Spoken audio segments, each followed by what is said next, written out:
Welcome home to USA Global TV and Radio, a place where dreams take flight, with authentic storytelling, diverse perspectives and meaningful conversations, where global stories unite and bridges are built beyond all borders. Discover world-class education, entertainment, hope and inspiration. Together, we're building bridges worldwide. Subscribe to our channel, USA Global TV. Download our app, USA Global TV. Be our guest or join our team. Visit usaglobaltv.com. Thanks to our founder and executive producer, Dr. Jacqueline Kerbeck. Music score by Yeffy Tang from Cloud Road Music.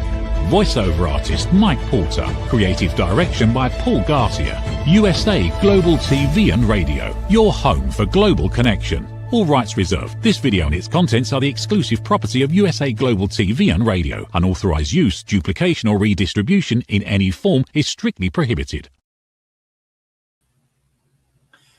What does health look like? Is it the same for everyone? What if your body already knows how to keep itself healthy? Well, that's kind of the topic we're talking about. I introduced it a couple weeks back. Today is part 2. And it's also the follow-on of my book launch we had this morning for Aging Sucks, which is available now at Amazon and will hopefully be available later on this afternoon on my website. But Aging Sucks and the guesswork, there's hope. Our show today is broadcast on YouTube, on USA Global TV and Radio Network, and the Dr. Jacqueline Kerbeck website. I think of that. There we go. So the channels, that's the word I was trying to think of, channels. So please, if you're not a subscriber to the USA Global TV and Radio Network, please do that. And also subscribe to Dr. Jacqueline Kerbeck. I really and truly appreciate that. I'm Red O'Loughlin. Trying to change things around a little bit just to kind of give people a perspective. Normally I start out with a bunch of slides. I talk about this and this and this. And a couple, 3 weeks ago, I changed over to a little bit different kind of slide profile. And initially I was very happy with it, except I had to, where are they at? Oh, here they are. I had to put these on and go like this to kind of read the screen. And my wife also concurred that sometimes the slides have text that's too small. So, yeah. So at first I said, okay. And then at second I said, yeah, maybe I need to look at that a little bit better. So I printed them out. I ran the slides today, and they are not as bad as the ones I've shown in the past, not as busy. So I think for right now today, I'm going to go ahead with the slide program I have. But before I do that, let me just say real quickly that USA Global TV and Radio Network, Talking Heads, we're seen on YouTube, we're seen on E360 TV, on Amazon Fire, and on several social media sites. So let's go ahead and just jump into it. Aging sucks. Yeah, it does for most people. But there are things we can do about it. It doesn't have to suck. Well, it may suck a little bit. But if I'm looking at the actual what's going on in our body, what is really and truly happening, I have a tug of war between damage that's occurring in every cell, every second of our lives, and our body's ability to repair that damage every second of every day of our life. So I have this constant tug of war. It's a battle going back and forth. And when damage wins, we start to age prematurely. We also start to increase our risk of certain kinds of diseases. However, when our repair capability, our capacity, is such that it can fight off anything at any time, we're generally pretty darn healthy. So that's the premise of Aging Sucks, is the fact that you have repair versus damage. Who's on that teeter-totter that's keeping the other one at bay? And so that's what we're going to talk about today. And it's really whether the teeter-totter goes up or down, it's the same cause. It's just what level of attention you're giving to it. So as we're going through this, I'll go into a lot of detail. So let's move right on here. Okay, I got damage, I got repair. So if I'm looking at these things as, say, pressure gauges, I have a certain amount of wear and tear that's accumulating. I have a certain amount of capacity, capability to make the repair. So I look at my metabolism. I am stressed. I'm inflamed. Environmental exposure. Lots of things are going on. But I have to be able to control that. So how do I do that? Well, in most cases, your body has natural capacity to do that. Our immune system, when everything is stabilized, we're in a very stable mode. Our bodies have that ability. So I look at this thing as a word called autophagy. I love to use it. It's a great word. It's a self-cleaning process in the body.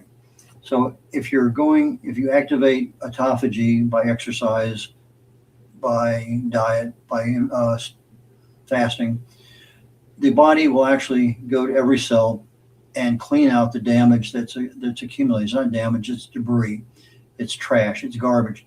Because your cells are constantly in motion, projecting energy and doing, there's a lot of things that happen, a lot of debris that accumulates.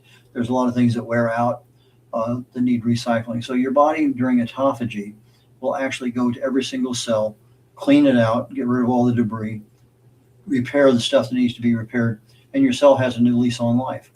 And so that happens when you have fasting for more than about 16, 18 hours, maxes out at about 72 hours. So I do a 72-hour fast every month just to keep my autophagy going. Many times it's 100, 120, 150 hours. But I need a certain amount of damage to occur, and it's very weak damage. I'll talk about that when we're talking about exercise. But it's the part of our body. This is a normal biological program. So I look at these things. Sleep. That's where everything actually gets repaired. But you have to have the quality of sleep that gets you through the non-REM into the REM sleep. That okay, now I'm actually in sleep and everything's happening in my body that has to happen. Exercise. I didn't realize how important exercise was because it activates what we call adaptation. The body is stressed, micro-stressed. The repair mechanisms occur as they always do for any other type of damage that occurs in the body. The recovery process is a little unique because of the exercise part of it. So you have a recovery depending on how much you stress your muscles through exercise. That may take a day, 2 days, 3 days.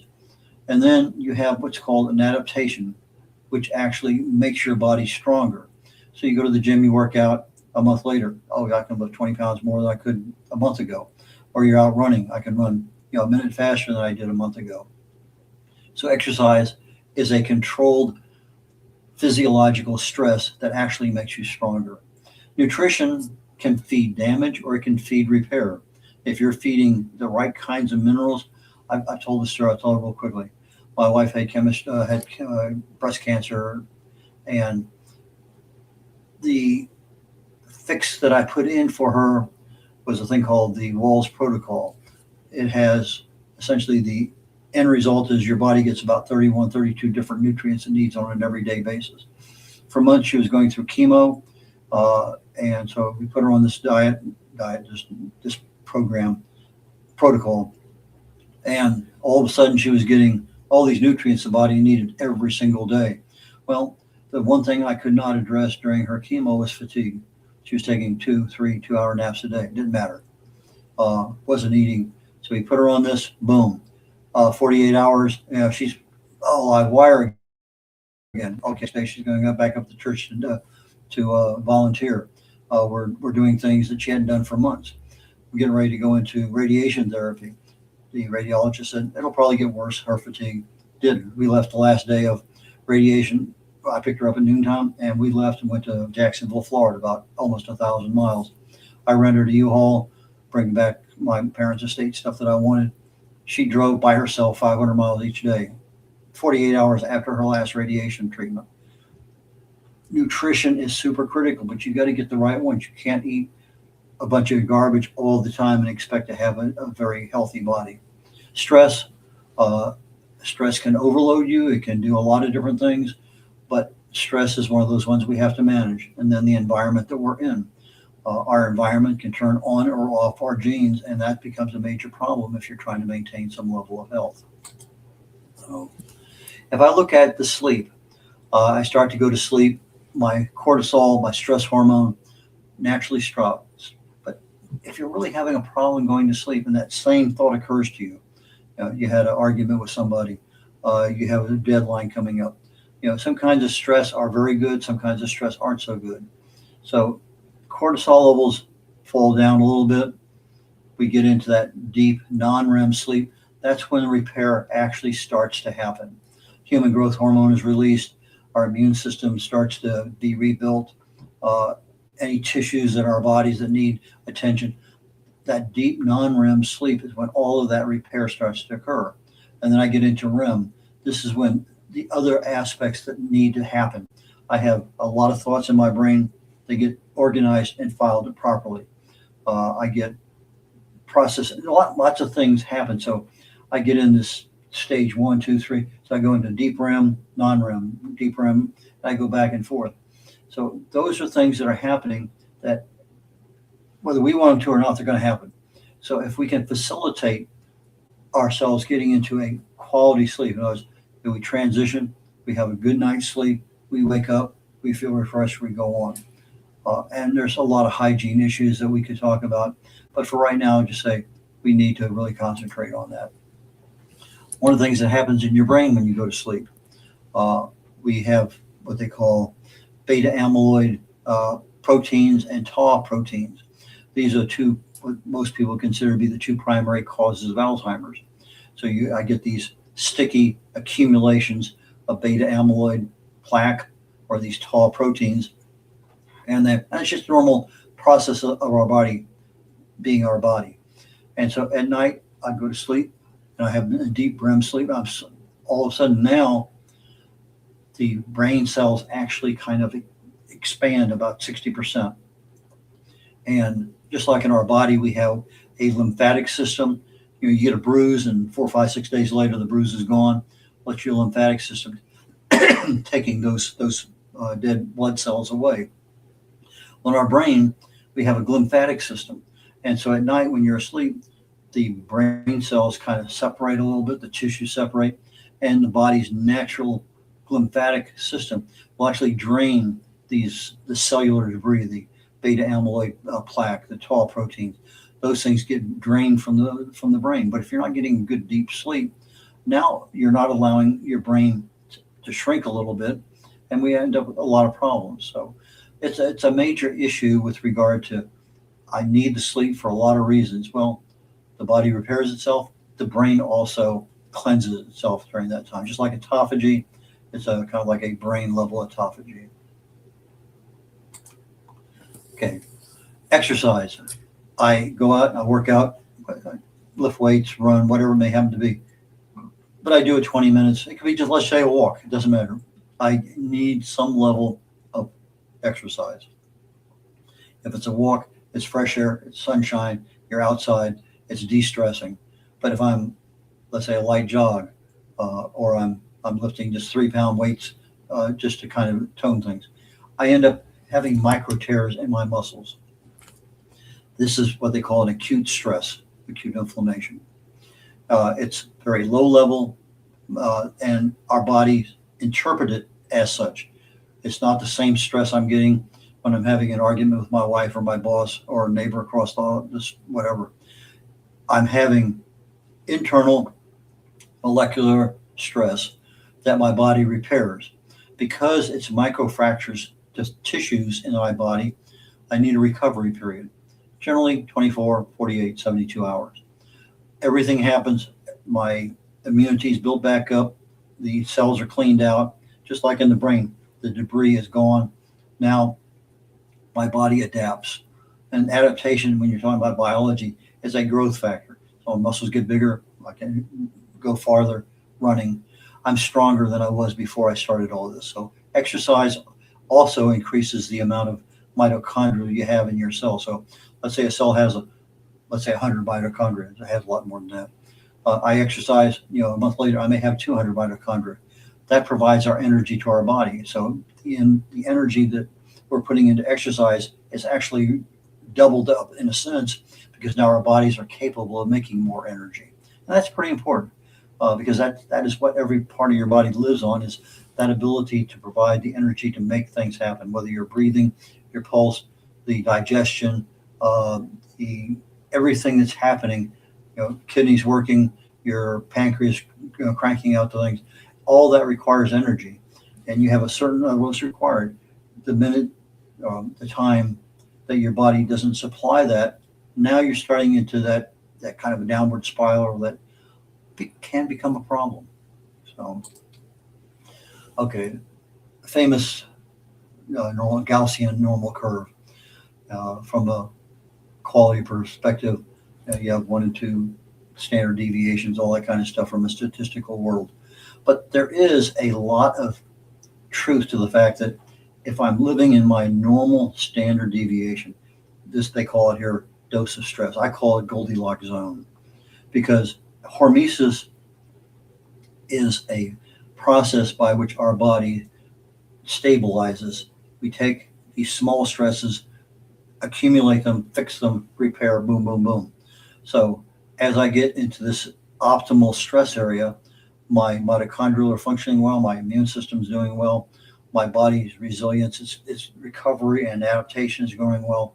Everything there is working well. Now, what happens when I get in the outside? I'm underusing my muscles. I may end up with atrophy. You see those little things hanging under old people's arms. That's atrophy. The muscles are no longer working the way they used to. You end up with weak bones. You end up with low energy, insulin resistance, possibly diabetes, possibly other things that are happening depending on other lifestyle factors.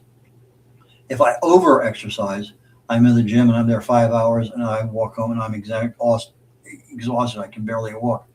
And I go back again and again and again. I'm not allowing my body enough time to fully recover. The more we work out, the faster we recover.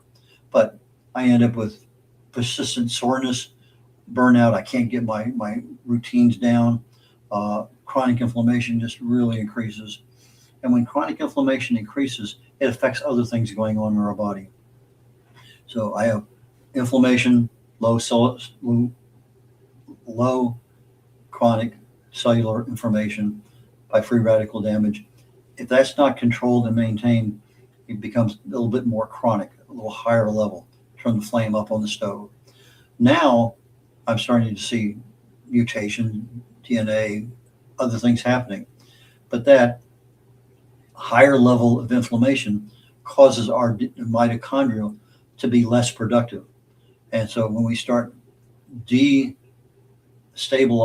our mitochondria where they're not pumping out 100%, that also creates an oxidative stress release within the mitochondria. That oxidative stress, called reactive ROS, reactive oxidative stress, causes our inflammation to increase. So our chronic inflammation increases, mitochondrial damage increases, oxidative. So it becomes a whirling spiral of chaos, cascade. Anyway, it's something that is a major issue that we need to try to address. And the only way you can do that is to stay in that optimal zone. Are you working out? Are you handling your stress? Are you eating right? Getting decent sleep? Are you aware of your environment and what you can do to control it? That's kind of the key words there. Okay. If I look at let's take a look at the nutrition. I talked to you earlier about the Walls protocol. So 31 different nutrients my body needs every single day. Can I get them from pills? Well, maybe not. There's some pills that are pretty good for you. There are some that aren't. Vitamin E is 8 different molecules. Most of the time in a packet, in a bottle, you're going to get one, and it's a synthetic. It's worthless. Vitamin B12 in a bottle, it's called cyanocobalamin. And that one can't survive stomach acid. So it's worthless. It ends up in the toilet. So if you take one, put it under your tongue, and it dissolves into your bloodstream, methylcobalamin, that vitamin B12 is good. And there's other ones there. Calcium, we talk about calcium. Sometimes that calcium is just not an absorbable form of calcium. To get it to your bones, you need magnesium, and most of them are deficient. Most of us are deficient in magnesium. So I get the magnesium, it makes the calcium absorbable. It leaves the stomach through the duodenum. If I have enough vitamin D3, and most of us are deficient, it ends up in the bloodstream. If not, it ends up in the toilet. So now I have my calcium in my bloodstream, but if I don't have enough vitamin K2, it's going to go to my heart valves and arteries as plaque, not to my bones. And the reverse is not the same. The reverse is totally different. So to keep calcium in your bones, it requires a different mechanism entirely. So it's what I'm doing is for awareness and education. So today, we need the right kinds of foods. We need the right timing on our foods. If you're having 6 meals a day, light, small ones, that's not probably the best optimal one. I need my blood sugar stabilized. I don't need to be overdoing my carbohydrates. I need to have the right kind of nutrients going into my gut so that I'm maintaining that barrier. But I'm also allowing my immune system, which is about 60, 70, 80% of my gut, to get the right nutrients it needs to be able to react with. But if I'm not, let's say I'm at more sugar, more ultra processed foods, sugar spikes, I end up with now more of a what they call dysbiosis. My gut inside is chaos, and depending on what kinds of molecules are there, your stomach lining is generally very, very microscopic. It just lets individual things through. But when I get into a leaky gut situation, those holes open up just like our brain. I talked about earlier, the lymphatic. Those holes open up in my gut lining, and now that allows anything that's in my gut to proceed through my immune system, which is going to overtax and go straight into my bloodstream, which is not a good thing. Now I start ending up with low-grade systemic inflammation, which can cause all sorts of problems down the road. Autophagy, talked about that just a short while ago. If I'm constantly eating, I'll never turn autophagy on. Yeah, I can go out and exercise, and the 30 minutes I'm exercising, I might get it turned on, but as soon as I recover from that exercise, it stops. But fasting allows the body to recover. It allows the body to repair itself. It allows the body to start this autophagy process. And this autophagy is every cell in your body, whether it's your heart, your lungs, your kidneys, your muscles. Every cell, because of the normal metabolism of that cell, accumulates debris, accumulates wear and tear damage. Autophagy is your body's internal repair system, internal garbage pickup system. So I go in there, I pick up all the trash in the cell, make it clean again, find out what's working, what's not working, replace those things. Now I have a cell that's pretty darn good about working again. So, and I see it already. I've already passed my commercial break. So I'm going to take a commercial break here in the next moment and get something to drink and clear my throat. So I'll catch you back in just a moment. What if many of the problems we associate with aging are not random? What if there are identifiable causes behind declining energy, chronic disease, and memory problems? We have been told that aging is simply something we must accept, that slowing down is normal, that growing older means growing weaker. But what if that's only part of the story? Why do some people remain active and engaged well into their later years? Why do others struggle with disease, fatigue, and declining health? What is happening beneath the surface? What processes drive aging? In Aging Sucks, researcher, educator, and author Red O'Loughlin explores what researchers have discovered about why we grow older. No medical degree required, no confusing jargon, just clear explanations of what researchers have discovered about the processes that influence aging. You cannot stop aging, but understanding its causes may help you make better decisions about your health, your future, and your quality of life. Because understanding comes before action. Action creates hope. Aging sucks. End the guesswork. There is hope. Back again, we're finishing up with autophagy and the timing of our nutrition. I didn't think new timing was a really critical item until I started really diving into it. And there are actually things that say, if you're eating, I go to bed at night, I don't eat until probably the earliest 3 o'clock in the afternoon the next day. We in America, Western philosophy says breakfast is the most important meal of the day. Who said that? Some cereal company 100 years ago. We are no longer part of that process where you're up at 4:30 in the morning, you're out working at 5:30, and you'll be working till noon, and you need as much glycogen in your muscles that you can go out and work and do a heavy workload, come home, eat a big meal, go back out again. We're not living in that environment. We drive to work, low energy requirement. You're in an office, your low energy requirement. You come home, our energy expectations are not the same as they were way back when. So we don't need that big pile of food first thing in the morning.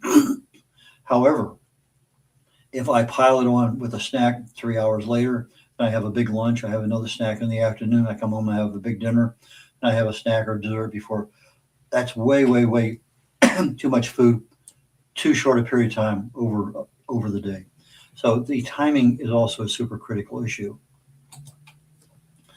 There's a term called allostatic load. Simple, plain English, it's wear and tear. So I get wear and tear from just my physical operations moving around, my mental stress, my emotions, the environment I live in. So these things are every day. That's what happens to us. So at some point in time, if I'm not relieving my stress, I'm not recovering from all of that, I'm getting to a point where it's not burnout, but I'm certainly being affected by it. The effects are going to be hormone imbalance. My immune's not going to be working right. And the side effect is I'm going to get premature aging. So I need to have some level of control to maintain a decent level of stress management. And, I said one time a day, I mentioned in another show today, the minute something bothers you, smile. I'm in a grocery store and, somebody in front of me is just really taking too long. Somebody at a traffic light. There are so many times during the day I'll smile because it's not worth picking up the stress and taking it home with me. I just don't need it. So I need some stress to activate, keep going. There's good stress, there's bad stress. So I do need some stress, but I don't need to hang on to stress that I don't need. And that becomes part of the problem. So moving right along. When my environment, my air, my water, my noise, the light, etc., all of those things have an effect on us. I'm breathing all the time, think says 20,000 times a day. So I'm introducing microscopic things into my lungs. It may support me, it may not support me. It depends on what kind of environment I'm in. If I'm here and I have a really good filter system at work or at home, probably not too bad. If I end up with a lot of noise, back when I was flying, even though I had ear protection, it didn't take but about 30 years after I stopped flying before my ears really started to get the effects of it. So light, something people don't realize. They sit there and they have their cell phone in front of them before they go to bed. That blue light from your cell phone, the blue light from the computer, they all have an effect on your natural rhythms in your body.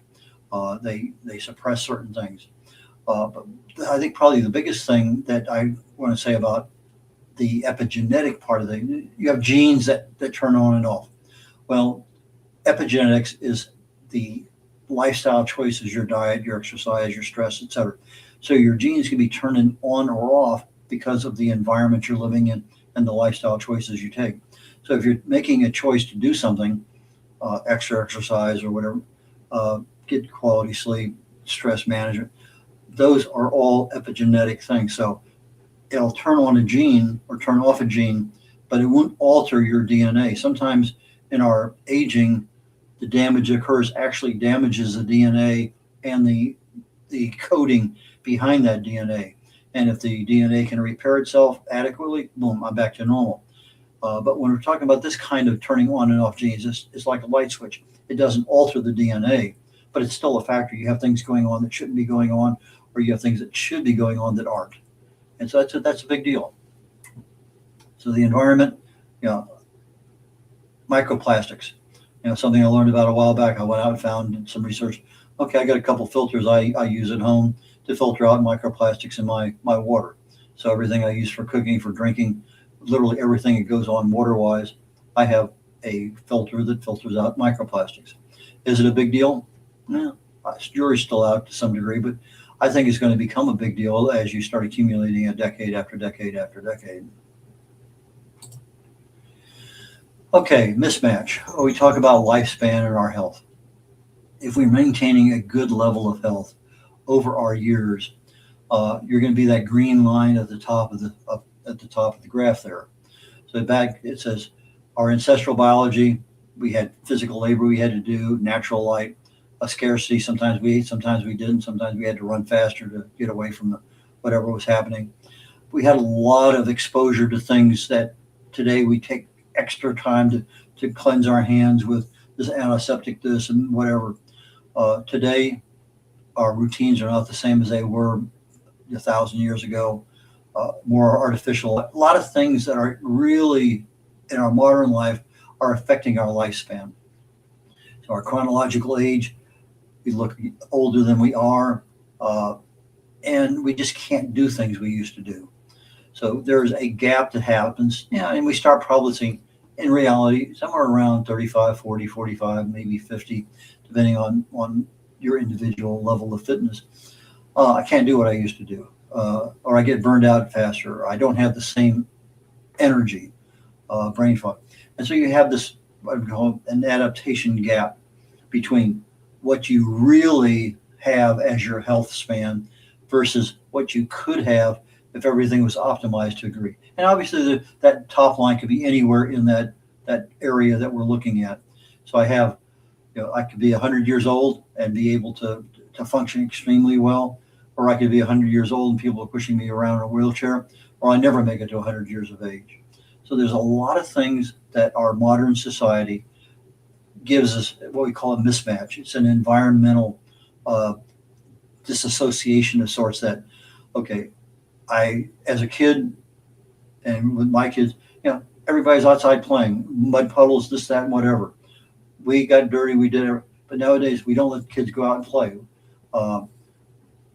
Food has more calories and toxins in it than you know what to do with. Back in the 50s, we didn't have that kind of problem because food wasn't as easily available. You didn't have the superstores we have now. Lots of things have changed, our environment, but our ancestral biology hasn't changed. It's still there. It runs on the same biological programs that were written, when we were, thousands of years ago. So that mismatch is something that can be a problem as you're growing older. And that's just something, again, an awareness issue. Okay, I mentioned earlier about the inflammation and mitochondrial damage and the circle. We have these little circles that happen. Let's just take one here, poor sleep. It could be from almost saying, well, let's say environmental stress. It triggers us. I get a negative feedback loop started. My endocrine system is going to increase my cortisol, increase my insulin resistance. That's going to have an effect on my gut. My gut's going to say, I need comfort food. I have increased, I need something. I'm hungry. And stress does that to us. But it also causes what they call dysbiosis, chaos in our gut. Then our immune system, because our gut is 70-80% of our immune system goes haywire. So I got a chronic system down there that should be operating well, but it's just constantly flooded with inflammation because I got the wrong kind of stuff in my gut and it's causing a problem. It may be a leaky gut, it may not be, but it's requiring a lot of attention that I don't need to give it that much attention. And as a result, my gut is my second brain fog, anxiety, nervous system issues. That goes back and that triggers my sleep quality. My sleep goes down again. So this thing ends up in a big, big circle. So I end up with brain fog, instability, poor focus. I put on weight. I get fatigue in the afternoon. My cravings just increase tremendously. If I have some kind of wound or whatever, it takes forever. I can't get rid of soreness. I end up with colds more frequently. These are domino effects that happen, a cascading effect due to one system activating another, activating another, activating another. So if I look at what happens if I'm optimized sleep, okay, get my human growth hormone released, my lymphatic drainage happens, my DNA is repaired. However, if not, my brain doesn't get cleared out, brain debris accumulates, cortisol is there. It's just the sleep doesn't do the repair mechanisms that's supposed to do. Exercise, I get my mitochondrial growth. I add more mitochondria that's there, controls my insulin sensitivity. What happens when I don't exercise? Atrophy, metabolic stagnation, nutrition, blood sugar, motivating my autophagy cycle versus if I'm ignoring it, leaky gut, a lot of systemic inflammation, whole body inflammation. Stress, we talked about that just a very brief minute ago. My adaptation is working. My hormetic resilience, my ability to get stronger is there, as opposed to I just can't do a thing. And the environment, we just got to finish with that on the last slide. So I think I'm getting down to the last slide here. So if I wanted to be able to take control and maximize or optimize my sleep, my exercise, my nutrition, my stress, it's not the exercise that makes you stronger. It's the recovery from that exercise that actually makes you stronger, that adaptation that your body does. So you get stronger, but you need good quality sleep. So the exercise is there, but the sleep needs to activate it. But to activate it properly, I need the right kinds of molecules, the right kinds of food, that nutrition that's in there, so that when the body says, go repair this, I have the right kind of raw materials to go repair that. And that becomes a major, major problem. So I also need to maintain a stress level that's low, because otherwise, as I'm sleeping, stress is going to affect the quality of my sleep. Stress is going to affect my nutrition, because I'm going to be eating happy food rather than the stuff I should be eating. I'm going to say, I don't need to exercise today. I just don't feel like it. So the stress has a finger in a lot of different parts. And the environment may be something you're not even aware of. If microplastics is an issue for you and you don't even know about it yet, well, Google's there. Look and see what could possibly happen. And then stress, water filters, microplastic capability. Because in addition to the microplastics, you probably have 100, 200 different kinds of prescription drugs that are in the public water system that they don't filter out they're microscopic, but they're still there. Are they going to have a problem? Heaven only knows. But there's a lot of things that we do have control over, and that happens to be one of them. What can we do to get better air, better water, better food? Doesn't have a lot of toxins in it, a lot of pesticides, a lot of colorings, etc. So we actually have a lot of control over what we put in our mouth and what we do every single day. Our body, again, as I mentioned very, very early, your body listens to every aspect of your lifestyle. What you eat, your exercise, your stress levels, your sleep, everything is a signal going back and forth. And your body is going to obey that signal, because biologically, that's the way it's programmed to be. And so I'm going to leave you with that, and we will continue again next week. We'll take another part of this or dive down into one of them. Not sure which way we're going to go. But I appreciate your time today. It's been an interesting day, and I really had a lot of fun. Take care, y'all. Bye now. What if many of the problems we associate with aging are not random? What if there are identifiable causes behind declining energy, chronic disease, and memory problems? We have been told that aging is simply something we must accept, that slowing down is normal, that growing older means growing weaker. But what if that's only part of the story? Why do some people remain active and engaged well into their later years? Why do others struggle with disease, fatigue, and declining health? What is happening beneath the surface? What processes drive aging? In Aging Sucks, researcher, educator, and author Red O'Loughlin explores what researchers have discovered about why we grow older. No medical degree required, no confusing jargon, just clear explanations of what researchers have discovered about the processes that influence aging. You cannot stop aging, but understanding its causes may help you make better decisions about your health, your future, and your quality of life. Because understanding comes before action. Action creates hope. Aging sucks. End the guesswork. There is hope. Thank you, viewers and listeners of USA Global TV and Radio, for joining us today. We're honoured to have your time and attention as part of our global community. At USA Global TV and Radio, we believe in the power of authentic conversations, meaningful connections, and creating a world of possibilities together. Want to be part of something bigger? Join our team of elevated listeners at usaglobaltv.com, a space where your voice matters and your ability to listen transforms relationships. Stay connected with us across all our platforms for thought-provoking discussions, expert insights, and empowering stories. Subscribe to our channels at youtube.com/c/USA-Global-TV. Follow us on social media and explore the endless opportunities we're creating for growth, learning, and inspiration. Together, we're not just broadcasting, we're building bridges and changing lives one conversation at a time. For inquiries, contact us at info@usaglobaltv.com. Produced by Executive Producer and Director Dr. Jacqueline Kerbeck. Voiceover by Mike Porter. Creative Direction by Paul Garcia. All rights reserved. Visit usaglobaltv.com to view our full terms and conditions.